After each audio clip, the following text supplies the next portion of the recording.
শ্রাবণ মাস পড়ে থেকেই না আসানসোলে বেশ ভালোই বৃষ্টি হচ্ছে, আর এই বৃষ্টিটা তোমাদের অর্পিতা কিন্তু ভীষণ এনজয় করছে। হ্যালো এভরিওয়ান, তোমরা কেমন আছো? আশা করি সবাই কাছে দূরে যে যেখান থেকে আমার ভিডিও দেখছো অনেক ভালো আছো, সুস্থ আছো। আসানসোল থেকে আমি অর্পিতা, তোমাদের অর্পিতা, আমার একটি নতুন মিনি ব্লগে তোমাদের সবাইকে জানাই অনেক অনেক ভালোবাসা, অনেক অনেক স্বাগত। সকাল থেকেই কিন্তু বৃষ্টি আরম্ভ হয়েছে, মানে রাত থেকে তো পড়ছেই একই রকমভাবে। এখন একদম ঘিনি ঘিনি পড়ছে, হয়তো ক্যামেরাতে বুঝতে পারছো না, কিন্তু বৃষ্টি পড়ছে। যাই হোক, এবার ঘরের টুকটাক কাজগুলো সেরে দেখছি কলের জলও চলে এসেছে। বাসনগুলো ধুয়ে মুছে ঘর ঢুকিয়ে নিলাম, তারপর কিছুগুলো কাচাকুচি ছিল সেইগুলো কেচে ধুয়ে মেলে নিচ্ছি। এরকম দিনে প্রত্যেক দিন ঘুম থেকে উঠে পড়ে নানান রকমের চিন্তা থাকে, আজকে সকাল থেকে কি করব কি না করব, কি কাজটা সামলাবো আগে, কোনটা পরে করব। আর এই রথ থেকে উল্টো রথ কিন্তু আমার সকালবেলা থেকে একটাই চিন্তা, প্রভু জগন্নাথ দেবকে আজকে কি ভোগ দেবো, আজকে কি রান্না করব, আজকে কেমনভাবে সাজাবো।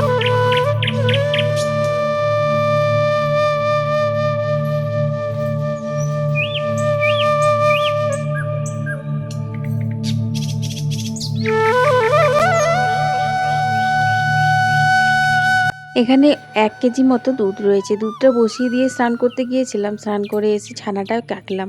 আজকে জগন্নাথ দেবের জন্য বানাবো হচ্ছে ছানা পোড়া। যখন যেদিন যেটা মনে মনে করছি এটা জগন্নাথ দেবের জন্য বানাবো, সেটাই কিন্তু ঠিক কিছু না কিছু কারণে জোগাড় হয়ে যাচ্ছে। প্রথমে যখন ছানা পোড়া বানাবো বলেছিলাম, তখন কিন্তু বুগলার বাবা আপত্তি করেছিল, বলেছিল দয়া করো, অত দামি একটা জিনিস নিয়ে তোমাকে আর এক্সপেরিমেন্ট করতে হবে না। আসল কথা হচ্ছে খাওয়া দাওয়া নিয়ে টুকটাক এক্সপেরিমেন্ট যে আমি করি, সেটা কিন্তু আশা করি তোমরা এখন সবাই ভালোভাবেই বুঝে গেছো।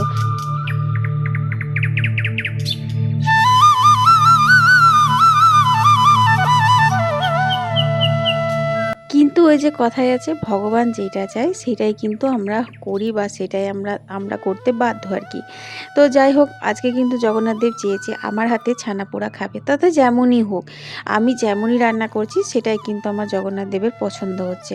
তো যাই হোক, এখন দেখো সকালবেলাকার আমি যে পুজোটা সেটা সেরে নিলাম। এখানে আজকে দিয়েছি দই, চিড়ে আর একটা মেচা সন্দেশ।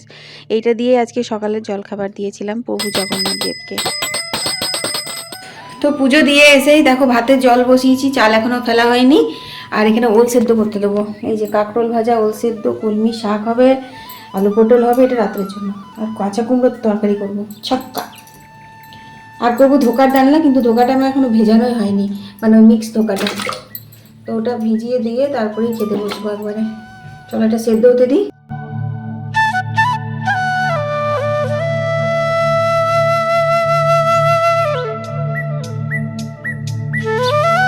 পুজো সেরে কিন্তু তড়িঘড়ি আমি রান্নাঘরে ঢুকেছি, কারণ রান্না করতে হবে আমাকে 1টার আগে। আর এখন একটু ভাজা ভুজি নানা রকমের রান্না করছি, বুঝতেই পারছো।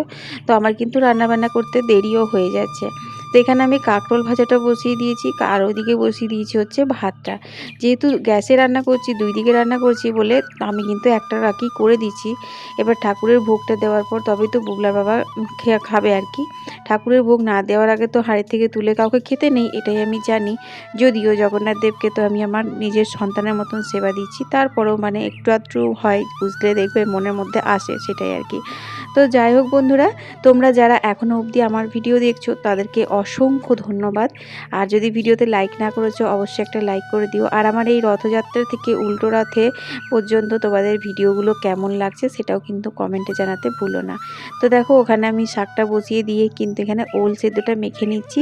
ওলগুলো কি বলো তো, যদি একদম সেদ্ধ করার সাথে সাথে মানে গরমে গরমে না মাখো, তাহলে কিন্তু আবারও ফিরে শক্ত হয়ে যায়। যেহেতু কুকারে সেদ্ধ করছি, সুন্দর সেদ্ধ হয়েছে। আর বুগলা দেখো কতটা কাসুন্দি দিয়ে দিল। বলছি দাঁড়া দাঁড়া দাঁড়া, তো বলছে আরও আগের থেকে বলতে হতো আমাকে, তবে তো মাম্মি দাঁড়াতাম, হরহর করে বেরিয়ে গেল, এরকম বলছে।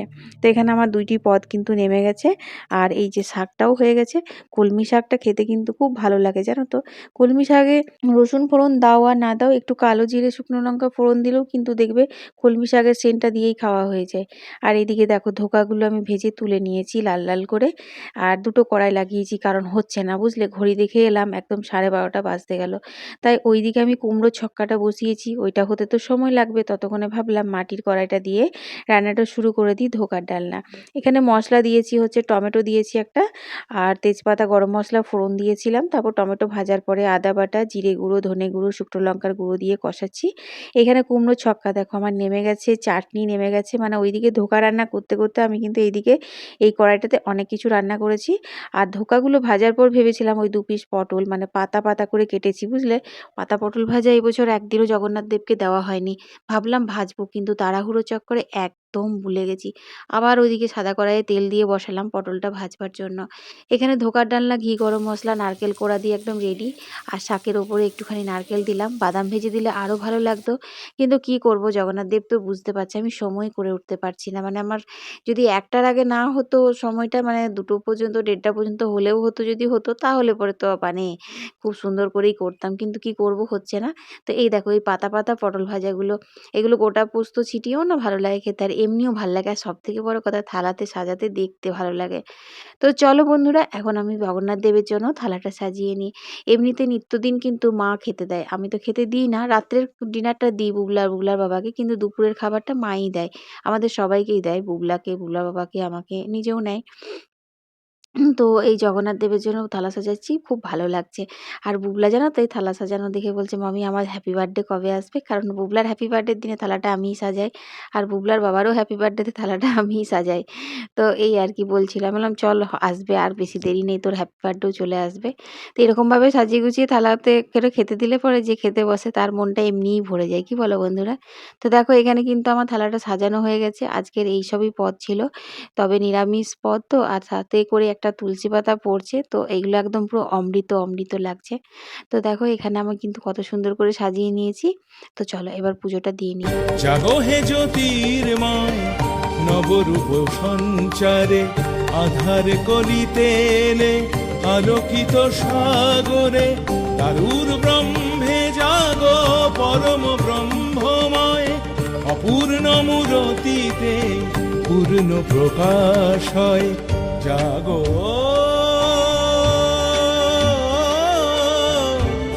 জাগো কি আজকে সারাদিন পর বিকেল বেলাতে সূর্যি মামা উঠছে নাকি সকালের মতন, আর পাখিরাও তো সেই চি চি চি চি করছে। যাই হোক, সারাদিন পর তোমাদের অর্পিতা তোমাদের সাথে কথা বলবার সুযোগ পেল। সারাদিন বৃষ্টি হচ্ছে, আর আমার সারাদিন রান্না আর সারাদিন কাজ এ নিয়ে থাকি আমি। তো এই দেখো পেছন দিকে সূর্যি মামা ডুববে, মানে অস্ত যাবে, তার আগে বেশ ভালোই একটুখানি আলো আলো আলো আলো হয়েছে চারিদিকটা। তো আজকে বানাবো হচ্ছে ছানা পোড়া, তার জন্য আমি ছানা সকালে করে নিয়েছি, তোমরা দেখে নিয়েছো।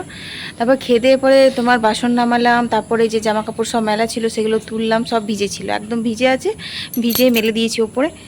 নিজের নাইটিটাও আমার পুরো ভিজে গেছিলো, নিয়ে ওটা চেঞ্জ করে এটা পরে নিয়েছি। তো সারা দুপুরটা এমন মোবাইলের নেশা হয়ে গেছে, একটার পর একটা ভিডিও দেখতে দেখতে না একদম ঘুমোচ্ছি না। আর বিকেলবেলা উঠে পড়ে, বিকেলবেলা কোথায়, এখন 6টা বাজে, কিন্তু মনে হচ্ছে যেন বিকেলবেলা রোদ উঠছে সেরকম লাগছে, চোখগুলো জ্বালা জ্বালা করছে। তো চলো আমি আজকে ছাদে দারুণ লাগতো, কারণ ওয়েদারটা বেশ সুন্দর, একদম গরম নয়, কি সুন্দর তোমার বৃষ্টিও পড়েনি। কিন্তু এখন ছাদে যাব না, আজকে জগন্নাথ দেবের জন্য ছানা পোড়া বানাবো। আর তো মাত্র একটা দিন, কালকের দিন, কাল তো উল্টো রথ। তো চলো ছানাটা বানিয়ে রেখেছি অনেকক্ষণ ধরেই, সব সরঞ্জামগুলো ঠিকঠাক করে বানিয়ে নিগা। তো এখানে আমি ছানা পোড়ার জন্য নিয়েছি অল্প একটু সুজি, আর এই যে ছানাটা কিন্তু আমার পুরো 1 কেজি দুধের ছানা, ঠিক আছে। আর চিনির পরিমাণটা তোমরা যে যেরকমটা খাবে। নিয়েছি কয়েকটা এলাচ, এটা কিন্তু গুঁড়ো করে নিতে হবে, আর অল্প একটু কিশমিশ, আর লাগবে হচ্ছে এই যে শালপাতা, আমি শালপাতা করে করবো, আর এরকম একটা টিনের বাটি, ব্যাস এই তো। তো চলো এটা বানিয়ে নিই। আর একটা জিনিস লাগবে, সেটা হচ্ছে এই যে গাওয়া ঘি। আমি কিন্তু ছানা পোড়ার রেসিপিটা গুগলে সার্চ করে দেখেছি, মানে ইউটিউবেও দেখেছি আবার গুগলেও দেখেছি, সবাই মোটামুটি একই রকমভাবেই বানিয়েছে। তো সেইভাবে আমিও বানাচ্ছি। আমি কিন্তু এখন এলাচটা গুঁড়ো করে নিলাম, না এটা বাটিনি, কিন্তু আমি কিন্তু এটা গুঁড়ো করে নিয়েছি, যেহেতু শিলনোড়াটা ধুয়েছি বলে একটু ভিজে ভিজে লাগছে। কয়েকটা কিশমিশও নিয়ে নিয়েছি স্বাদ বাড়ানোর জন্য। কিশমিশটা, ড্রাই ফ্রুটসটা কিন্তু কেউ দিয়েছে কেউ দেয়নি, ওটা এসেন্সিয়াল না। তো এখানে ছানাটা দেখো, জলটা আমি ঝরিয়ে রেখেছিলাম, আর একটু জল কেটে গেছিলো যেহেতু সকালবেলা ছানাটা করেছি। তো ওই জলটাও ঝরিয়ে দিলাম, কারণ লাগলে আবার নেব। ছানা একদম যে ড্রাই করতে হবে তার কোনো মানে নেই।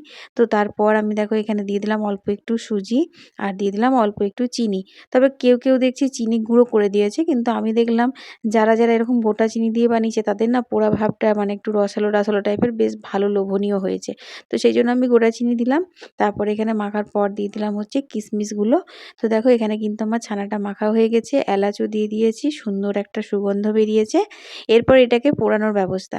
তো এখানে আমি একটা অ্যালুমিনিয়ামের বাটি নিয়েছি, তার মধ্যে একটুখানি গাওয়া ঘি মিশিয়ে দিলাম, ভালো করে মানে মাখিয়ে দিলাম আর কি। আর নিয়ে এসেছি হচ্ছে শালপাতা। অনেকে দেখেছি আমি কলা পাতাতে করেও করছে, আবার কেউ কেউ করছে শাল পাতাতে করে। তো কলা পাতা তো আমার বাড়িতে নেই, কিন্তু শাল পাতা আমাদের আছে, যেহেতু আমাদের ঠাকুর সেবাতে লাগে টুকটাক পুজো পাশাতে, সেই জন্য শাল পাতাটা আমাদের বাড়িতে সবসময়তেই অ্যাভেলেবেল থাকে। আর এখন কি জানো, কাঠি দিয়ে তো শাল পাতাগুলো করা থাকে না, সেলাই করা থাকে, খুলতে খুব অসুবিধে হয়েছিল, তবুও আমি সুন্দর করে খুলেই নিয়েছি, দেখতেই পাচ্ছ। তো শাল পাতার উপরেও একটু ঘি মাখিয়ে দিলাম, তারপর কিন্তু ছানার মিশ্রণটা দিয়ে দিয়েছি। এরপর একটু একটু ঠুকে দিচ্ছি যাতে করে হাওয়া টাওয়া না থাকে। চলো এবার কড়াই বসিয়ে কড়াইয়ের ওপরে একটুখানি নুন দেবো। তোমরা চাইলে বালিও দিতে পারো, কিন্তু আমি নুন দিয়েই যেহেতু কেক টেক বানাই, ওই যেমন কেক বানাই না একদম সেম পদ্ধতি। তো কেকটা অনেকক্ষণ ফেটাতে হয়, এটাও তো ফাটাবার দরকার নেই, এটা জাস্ট একটুখানি হাতে করে মাখো করে নিলেই হয়ে যায়। তারপর ঢাকা দিয়ে দিলাম, আর দেখো সন্ধ্যাবেলা থেকে বুগলা একদম সঙ্গে সঙ্গ বের করেছে। সেই লেভেলের হয়েছে তো। আচ্ছা, আর একটু পুড়তো রে, আমি বলেছিলাম একটু পুড়তো, আর একটু পুড়তো বন্ধুরা, কালো হতো তাই না? হ্যাঁ আলগা আলগা করে কাট।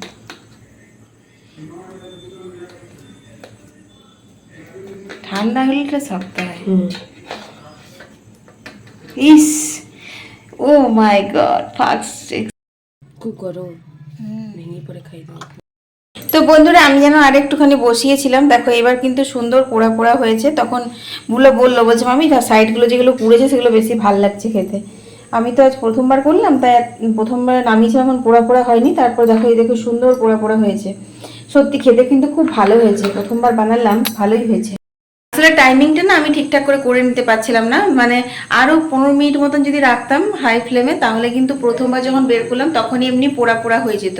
কিন্তু প্রথমবারে পোড়া পোড়া হয়নি, কিন্তু জিনিসটা হয়ে গেছিলো, কারণ আমি কাঠি ডুবিয়ে দেখেছিলাম, একটুকুও লাগছিল না, খেতেও ভালো লাগছিলো। বুগলা তো ধৈর্য ধরলো না, জগন্নাথ দেবকে ভোগও দিয়ে দিল।